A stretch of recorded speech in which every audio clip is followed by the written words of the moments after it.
Welcome friends in the fourth lecture of foundation series.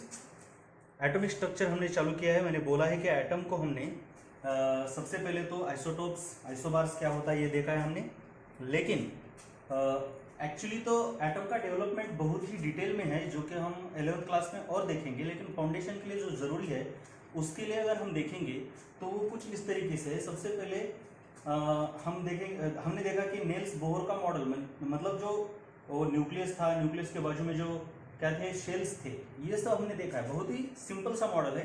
Actual detail में देखा जाए तो सबसे पहले देखना चाहिए जे थॉमसन से भी पहले देखना चाहिए कि प्रोटॉन, इलेक्ट्रॉन, न्यूट्रॉन इनकी डिस्कवरी कैसे हुई। उसके बाद जे थॉमसन, उसके बाद रुदरफोर्ड, उसके बाद रुदरफोर्ड के बाद नेल्स बोर के बाद क्वांटम मैकेनिकल मॉडल। लेकिन इन सब की खैर ज़रूरत नहीं है। जब 11th क्लास का कोर्स शुरू होगा तब हम बहुत डिटेल में देखेंगे ये सब। लेकिन अभी हम देखेंगे जो कि हमने एक्चुअली आइसोटोप्स आइसोबार्स क्या होता है ये तो देखा, और उसके पहले ये भी देखा कि बीच में न्यूक्लियस होता है, न्यूक्लियस के बाजू में इलेक्ट्रॉन्स घूमते रहते हैं। अब इसके बाद हमको क्या करना है, ये जो हमने देखा न्यूक्लियस और उसके बाजू में इलेक्ट्रॉन, ये नेल्स बोर का मॉडल है। नेल्स बोर, ठीक है, इसका मॉडल जो कि आपने डिटेल में पढ़ा है 10th क्लास तक, और यही आपको ज्यादा पैमाने पर मालूम भी है।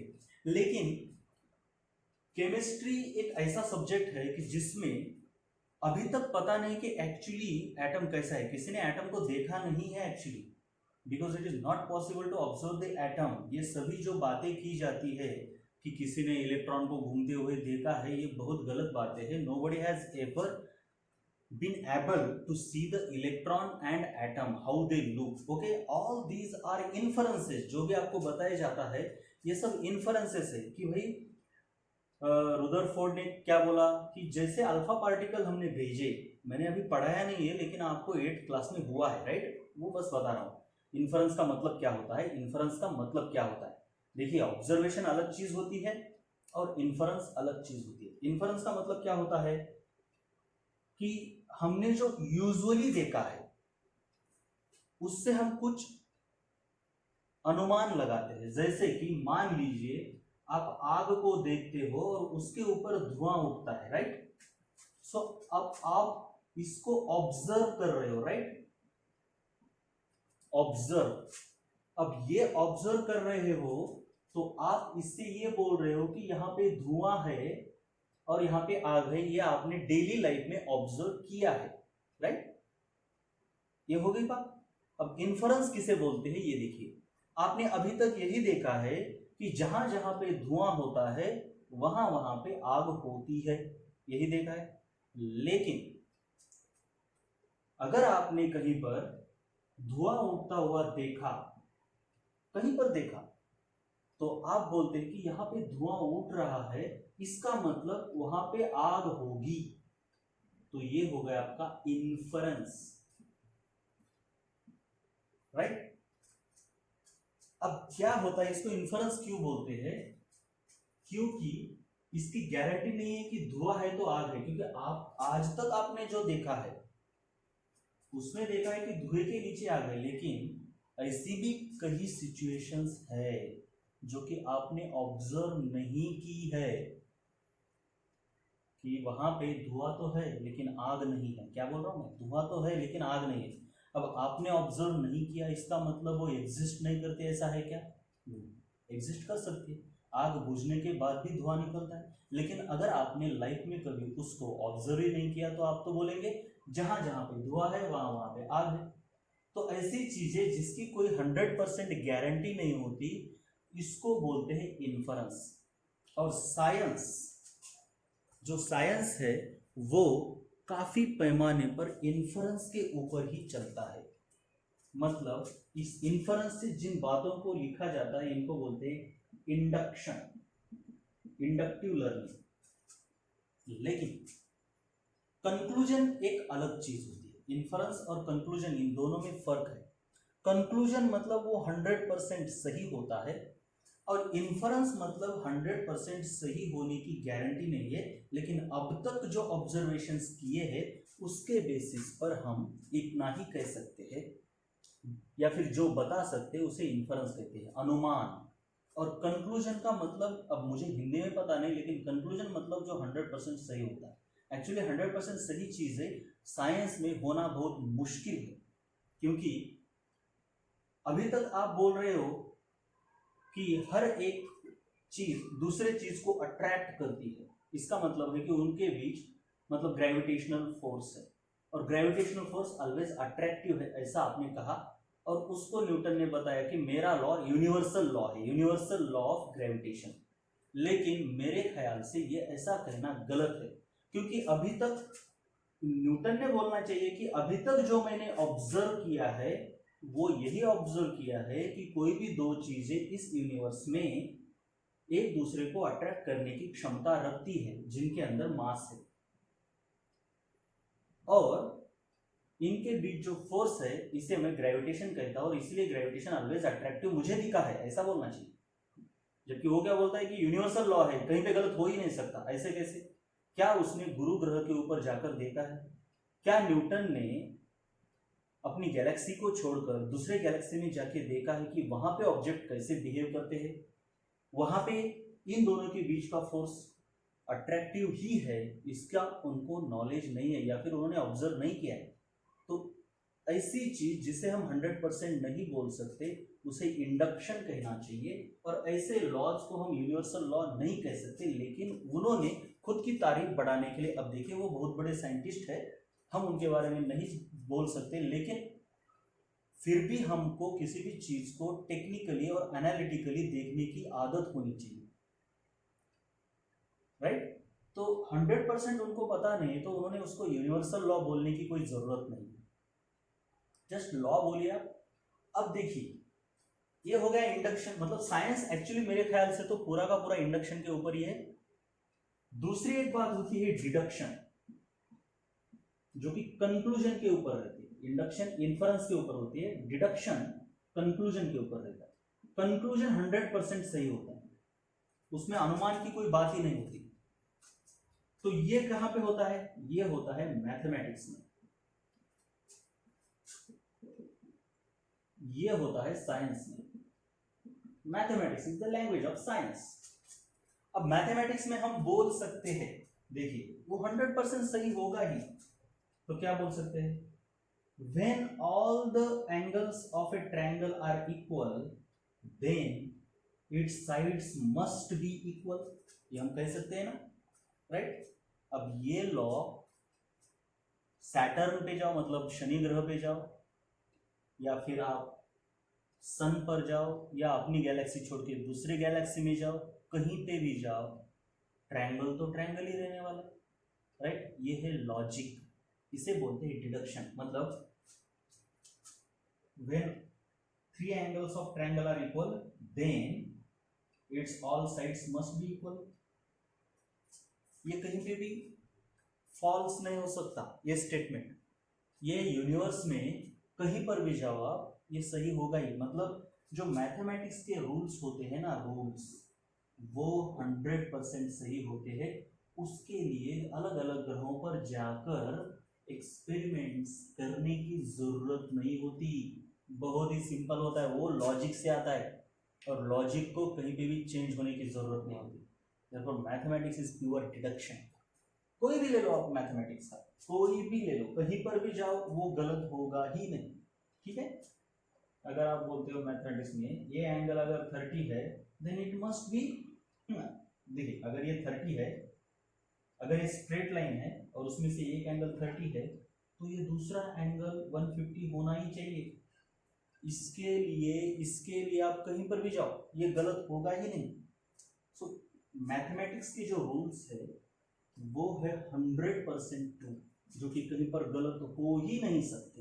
In any universe, in any, on any planet, any star और एनीथिंग एल्स, कहीं पर भी जाओ आप, इसे बोलते हैं डिडक्शन। साइंस में जो होता है वो इंडक्शन है, उसको हम 100% सही है बोलना नहीं चाहिए, लेकिन फिर भी अभी तक जो ऑब्जर्व हुआ है उससे हम ये कहते हैं। अब इतना सारा मैंने क्यों बताया? क्योंकि आप अभी साइंस पढ़ने वाले हो, now you are entering into a new world. अभी तक आपने साइंस रट्टा मार के पढ़ा है, मतलब उसमें कोई आपने खास रुचि नहीं ली है। साइंस मतलब बस पढ़ने की एक किताब है। अब हो सकता है कई बच्चे लॉजिक से भी पढ़ते होंगे, ऐसी कोई बात नहीं, लेकिन अभी जो आप साइंस को ट्रीटमेंट देंगे, अभी जो आपका इसके बाद साइंस का एक्सपोजर होगा वो एक अलग लेवल का होगा, आपको सोचने पर मजबूर करने वाला और समझने पर मजबूर करने वाला, और बिना समझे आप साइंस में कुछ नहीं कर पाओगे। बहुत ही इंपॉर्टेंट है, इसलिए मैं ये सब बता रहा हूँ। अब साइंस मैं इसलिए बता रहा हूँ कि साइंस में कोई चीज 100% ट्रू बोलने की जरूरत नहीं है। उसकी दो रीजन है। एक, मैं आपको प्रमोट कर रहा हूँ कि कोई चीज अगर अभी एग्जिस्टिंग है तो उसको चेंज आप भी कर सकते हो, उसके ऊपर आप भी कोई नया लॉ फाइंड आउट कर सकते हो। और दूसरा इसलिए बोल रहा हूँ क्योंकि हिस्ट्री में ऐसा हुआ है। कैसा हुआ है? कितने सारे मॉडल्स आए एटम के, उनमें गलतियां निकली, उनको रिजेक्ट करके नए नए मॉडल्स आए।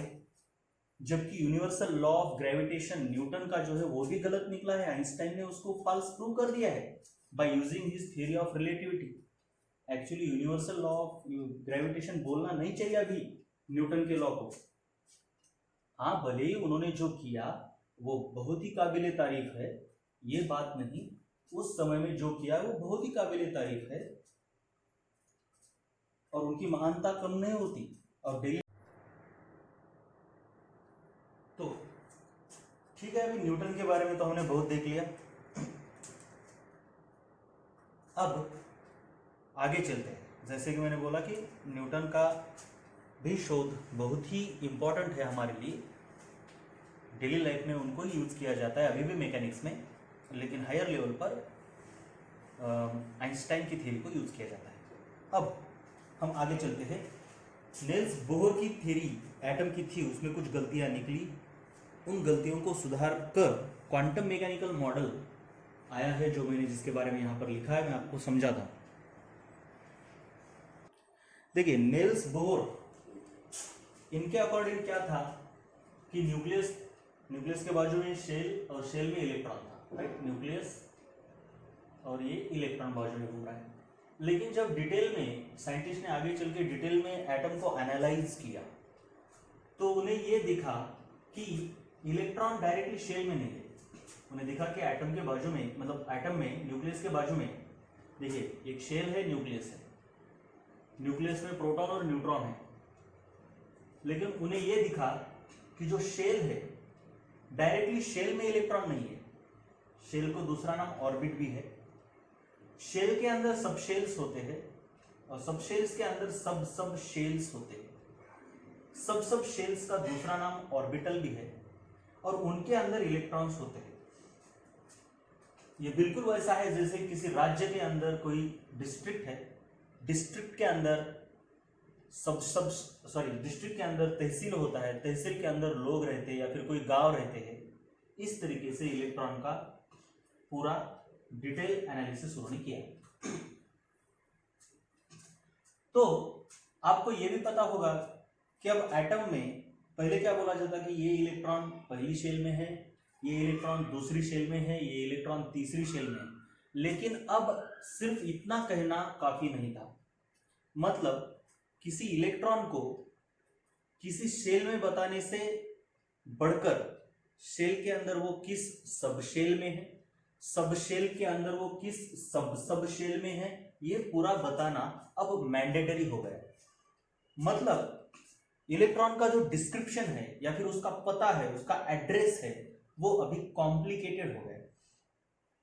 तो जब भी कोई कॉम्प्लिकेशन बढ़ता है तो उसका एड्रेस नंबर्स में मॉडिफाई किया जाता है। जैसे कि पहले तो क्या था कि किसी का कोई पता होता नहीं था, लेकिन जैसे जैसे कॉम्प्लिकेशन बढ़ते गए सोसाइटी में तो पता लिखाने के लिए पिन कोड आया। जैसे कि आपको पता है पिन कोड रहता है कुछ ऐसा, तो इस पिन कोड में हर एक नंबर का कोई मतलब रहता है।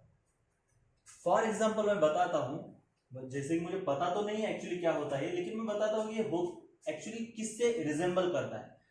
मान लो कि आपके गांव का पिन कोड है, तो इसमें इसका मतलब होता है कि आप पूरे इंडिया में किस जोन में आते हो। ठीक है, मतलब सदर्न, वेस्टर्न या नॉर्दर्न या वेस्ट या फिर ईस्टर्न जोन।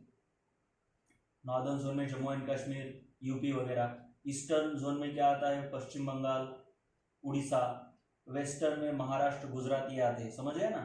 तो ये आपका जोन बताएगा। फिर उसके बाद ये नंबर आपका स्टेट बता सकता है, मुझे पता नहीं है, मैं बस आपको सिमिलैरिटी बता रहा हूं। ये नंबर आपका डिस्ट्रिक्ट बता सकता है, ये तहसील बताएगा एंड सो ऑन। कुछ इस तरीके से पिन कोड को डिजाइन किया होता है। कॉम्प्लेक्स एड्रेस को भी इस पिन कोड से हम लिख सकते हैं। लेकिन इसी तरह से इलेक्ट्रॉन के एड्रेस को पूर्ण तरीके से बताने के लिए पिन कोड्स क्वांटम मैकेनिक्स में बताए गए। क्वांटम मैकेनिक्स क्या है? वो एक केमिस्ट्री और फिजिक्स की मतलब साइंस की ब्रांच है जिसमें बहुत ही स्मॉल लेवल के फेनोमेना को पढ़ा जाता है, quantum mechanics. So it is branch of science हम बोल सकते हैं। तो क्वांटम मैकेनिक्स में इलेक्ट्रॉन के एड्रेस को डिटेल में बताने के लिए कुछ नंबर्स का उन्होंने इस्तेमाल किया। जैसे कि राज्य के लिए यह नंबर यूज किया, वैसे ही शेल के लिए उन्होंने एक नंबर को यूज किया, उसे कहते हैं प्रिंसिपल क्वांटम नंबर। हर एक राज्य का जैसे ये नंबर अलग होगा, वैसे ही हर एक सेल का नंबर, ये प्रिंसिपल क्वांटम नंबर अलग होगा। जैसे कि पहली शेल के है तो उसका प्रिंसिपल क्वांटम नंबर 1, दूसरी शेल एल है तो उसका 2। उसी तरीके से शेल के अंदर जो सब शेल्स है उसके लिए quantum number principal quantum number, सब शेल के लिए azimuthal quantum number. Principal quantum number के लिए सिंबल यूज किया स्मॉल एन, एजीम्यूथल के लिए सिंबल है स्मॉल एल। सब शेल्स जिनका दूसरा नाम है ऑर्बिटल्स, उनके लिए जो क्वांटम नंबर यूज किया गया उसे मैग्नेटिक क्वांटम नंबर या फिर यम कहते हैं। और इलेक्ट्रॉन जो उनके अंदर घूमता है उसके स्पिन को घूमता है तो उसको स्पिन कहते हैं। उसके स्पिन को डिस्क्राइब करने के लिए स्पिन क्वांटम नंबर का यूज किया, जिसे हम यस इस सिंबल से इसके आगे दिखाएंगे। चलिए जो लिखा है इसको पॉज करके लिख लीजिए।